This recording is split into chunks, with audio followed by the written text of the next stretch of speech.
The OSI teaches that everything in the universe happens according to the grand plan. But the stranger that arrived in Halcyon was an unplanned variable. From the moment he landed in Emerald Vale, his actions altered the course of history. The events on Tartarus brought about the end of the board's authority. But the board's mistakes would haunt the colony for decades to come.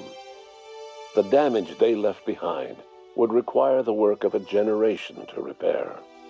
Dr. Phineas Wells began reviving a handful of the Hope's colonists. Engineers, scientists, technicians, and intellectuals. They were among the brightest minds the Earth had ever sent out into the stars. The Hope scientists and engineers woke up in a colony descending headlong into total collapse.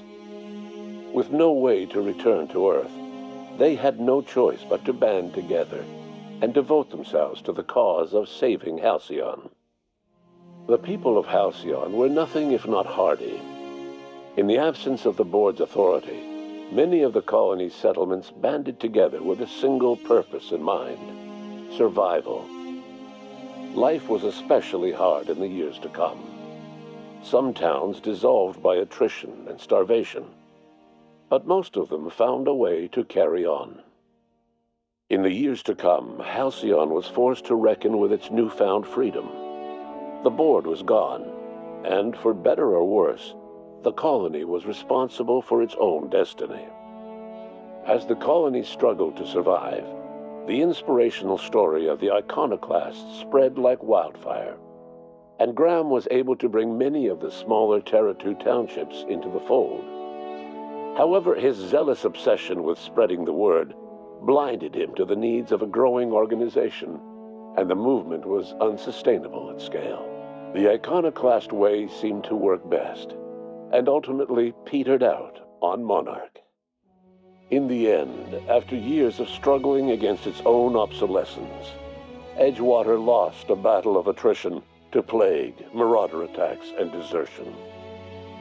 Edgewater was never visited by another stranger, with the exception of a small party of marauders who raided what was left of its cantina. The loss of Junlei Tennyson hit the Groundbreaker hard, and even threatened to undercut the ship's independence. Taking up the example of their fallen captain, citizens banded together and rallied anew for the Groundbreaker's autonomy.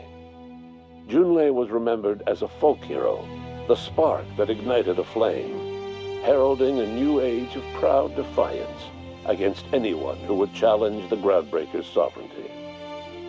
The rediscovery of the Hope and the abandonment of the lifetime employment program forced Byzantium to come to terms with some uncomfortable realities about the state of Halcyon.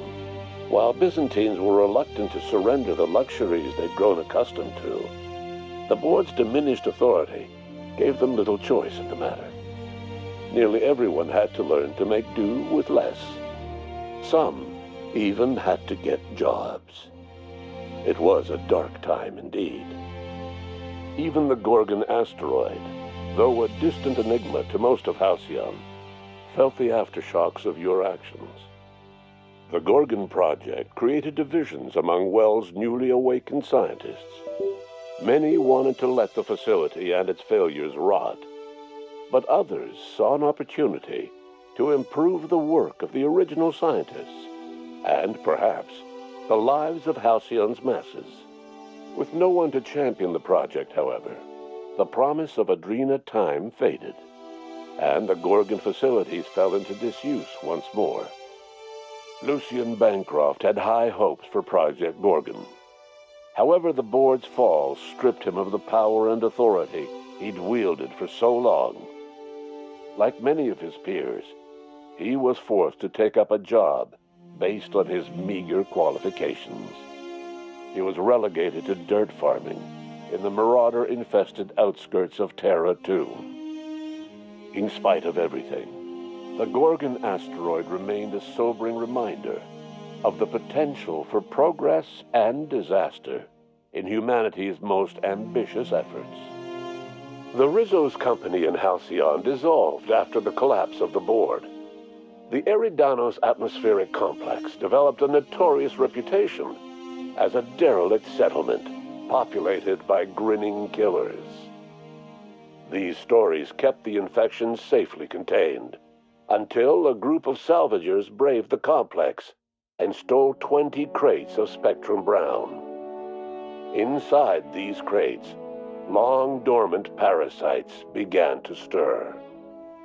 In the absence of board regulation, Spectrum Brown made its way across the colony by passing hands between the desperate, the apathetic, and the lonely. A few settlements tried and failed to ban Spectrum Brown. The drink became a dangerous escape for anyone who dreamed of happier days. Cedric Kincannon quietly disappeared in the aftermath of the Eridanos incident. As unlikely as it would be for Cedric to have slipped off world before the infection claimed Eridanos, no one has ever seen him among the waves of madly grinning infected plaguing the colony. Curiously, no one has ever seen Cedric's former secretary, Eileen, among the infected either. After Spectrum Brown's widespread distribution, Spencer Woolrich experienced a sudden upswing in his popularity. Viewers found his on-screen conduct to be more boisterous, energetic, and personable than ever before. The wide grin constantly beaming from his narrow face certainly helped fit his friendly image. When asked about his newfound on-screen charisma, Spencer had this to say: "Happy workers lead to happy customers. Happy customers are repeat customers." Bertie Holcomb adapted to his new role as a host for parasitic slugs surprisingly well. Perhaps because he wasn't using his brain for all that much in the first place. The slugs put a swift, if unorthodox, end to Bertie's fears of being valued solely for his tossball skills.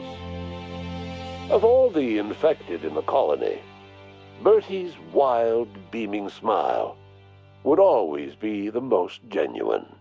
The prophet of profitability was not spared from the infection quickly overtaking Eridanos. Due to her newfound chronic delight, the prophet was no longer able to effectively advise her clients on productivity. Her disciples, similarly bliss-enwrapped, lost interest in the hot, cold walks and hourly purges. Despite all this, the prophet's spirits were hardly dampened. After all, she no longer had the capacity to worry about any of her business rivals. After you killed her parents, Ellie left the Unreliable. She returned to her old life in the Groundbreaker's orbit, but her days of mischief and nights of carousal had lost their appeal. She found herself taking bigger and more foolish risks, but something irrevocable had changed. Clyde Harlow and his gang of pirates never had the chance to go down in a blaze of defiance. The deteriorating state of the colony took its toll, and they fell into mutiny when their supplies ran low. Felix was not one of the crew killed in that mutiny. He disappeared, only to reappear a few months later in Terra 2, looking to help the effort to save Halcyon. He was given a job hauling boxes for a local laboratory. After all he'd seen and heard adventuring with you, the vicar Maximilian de Soto renounced his faith and joined the effort to rebuild the colony. Ironically, he finally found the joy that had eluded him over the course of his life, and realized that perhaps he was always meant to be just a simple laborer after all. He quickly dismissed the idea. After Junlei's murder, Parvati disappeared from the Unreliable during a refueling stopover. She left no word of where she went, only a snippet of a poem she'd meant to send Junlei, written by a long-dead Earth writer, John Donne. It read, "Study me then, you who shall lovers be, at the next world, that is, at the next spring, for I am every dead thing in whom love wrought new alchemy." Before his untimely death, Captain Alex Hawthorne had plans to restore and modify, for combat purposes, a sanitation and maintenance automechanical that he'd found in a state of disrepair in Emerald Vale's scrapyard. That unit remains broken down and forgotten in the Unreliable supply closet to this day. Though Minister Clark was eventually released from house arrest, long years of isolation left him a changed man, little suited for bureaucratic work or for the colony that was changing around him. He remained in his estate largely by choice, fading from public view. As for Dr. Phineas Wells, he spent his remaining years in his orbital lab.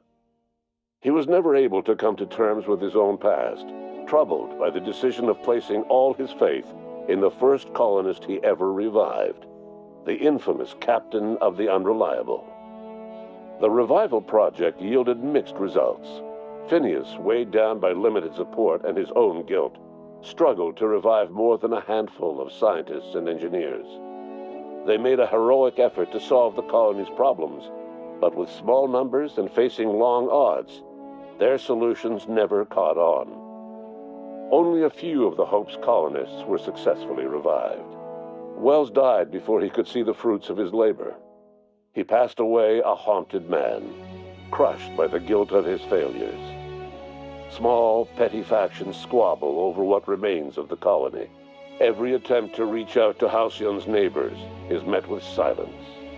And what about you, the unplanned variable in the history of Halcyon? You brought an end to the chaos on Tartarus, and left Dr. Wells to save Halcyon on his own. You had more pressing matters to attend to.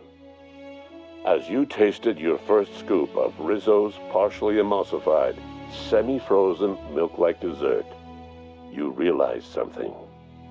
All your troubles, all your adventures, all your struggles and choices, they had all led to this single moment. And it was all worth it. No one knows what's happened to Earth, and no one knows what the future has in store for Halcyon. All we know for certain is this: the name of the Unreliable and that of its intrepid captain will remain the subject of countless stories for years to come.